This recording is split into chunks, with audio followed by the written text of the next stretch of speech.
The Moon and the Thunders.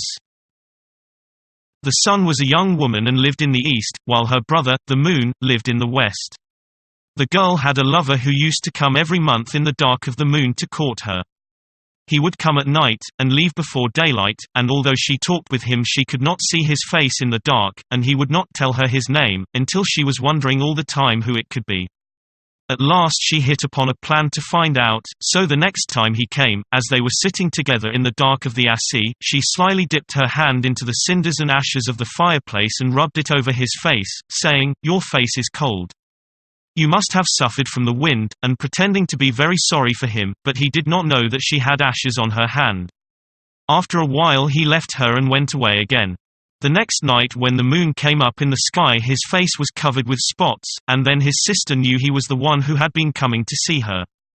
He was so much ashamed to have her know it that he kept as far away as he could at the other end of the sky all the night. Ever since he tries to keep a long way behind the sun, and when he does sometimes have to come near her in the west he makes himself as thin as a ribbon so that he can hardly be seen.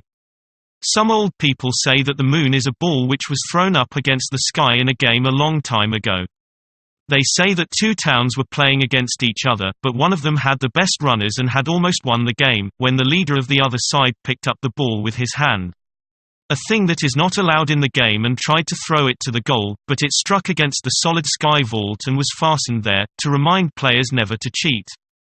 When the moon looks small and pale it is because someone has handled the ball unfairly, and for this reason they formerly played only at the time of a full moon. When the sun or moon is eclipsed it is because a great frog up in the sky is trying to swallow it. Everybody knows this, even the Creeks and the other tribes, and in the olden times, 80 or 100 years ago, before the great medicine men were all dead, whenever they saw the sun grow dark the people would come together and fire guns and beat the drum, and in a little while this would frighten off the great frog and the sun would be all right again.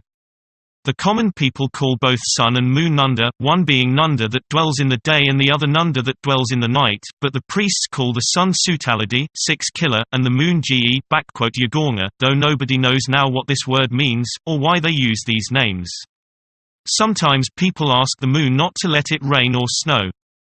The great thunder and his sons, the two thunder boys, live far in the west above the sky vault. The lightning and the rainbow are the beautiful dress. The priests pray to the thunder and call him the Red Man, because that is the brightest color of his dress.